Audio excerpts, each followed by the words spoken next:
ஒரு முட்டை விலை வெறும் 10 பைசா தான் உயர்ந்திருக்கிறது. ஆனால் இந்த உயர்வு இல்லத்தரசிகள் முதல் ஹோட்டல் உரிமையாளர்கள் வரை எல்லாரையும் பாதிக்குமா? நாமக்கல்லில் என்ன நடக்குது தெரியுமா?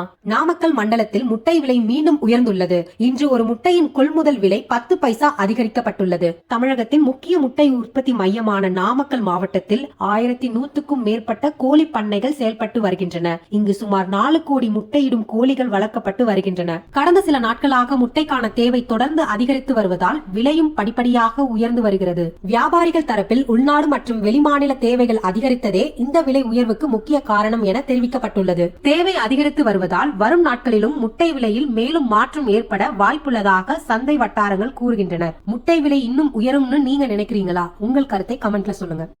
ஒரு முட்டை விலை வெறும் 10 பைசா தான் உயர்ந்திருக்கிறது. ஆனால் இந்த உயர்வு இல்லத்தரசிகள் முதல் ஹோட்டல் உரிமையாளர்கள் வரை எல்லாரையும் பாதிக்குமா? நாமக்கல்லில் என்ன நடக்குது தெரியுமா? நாமக்கல் மண்டலத்தில் முட்டை விலை மீண்டும் உயர்ந்துள்ளது. இன்று ஒரு முட்டையின் கொள்முதல் விலை 10 பைசா அதிகரிக்கப்பட்டுள்ளது. தமிழகத்தின் முக்கிய முட்டை உற்பத்தி மையமான நாமக்கல் மாவட்டத்தில் 1100க்கும் மேற்பட்ட கோழி பண்ணைகள் செயல்பட்டு வருகின்றன. இங்கு சுமார் 4 கோடி முட்டையிடும் கோழிகள் வளர்க்கப்பட்டு வருகின்றன. கடந்த சில நாட்களாக முட்டைக்கான தேவை தொடர்ந்து அதிகரித்து வருவதால் விலையும் படிப்படியாக உயர்ந்து வருகிறது. வியாபாரிகள் தரப்பில் உள்நாடு மற்றும் வெளிமாநில தேவைகள் அதிகரித்ததே இந்த விலை உயர்வுக்கு முக்கிய காரணம் என தெரிவிக்கப்பட்டுள்ளது. தேவை அதிகரித்து வருவதால் வரும் நாட்களிலும் முட்டை விலையில் மேலும் மாற்றம் ஏற்பட வாய்ப்புள்ளதாக சந்தை வட்டாரங்கள் கூறுகின்றன. முட்டை விலை இன்னும் உயரும்னு நீங்க நினைக்கிறீங்களா? உங்கள் கருத்தை கமெண்ட்ல சொல்லுங்க.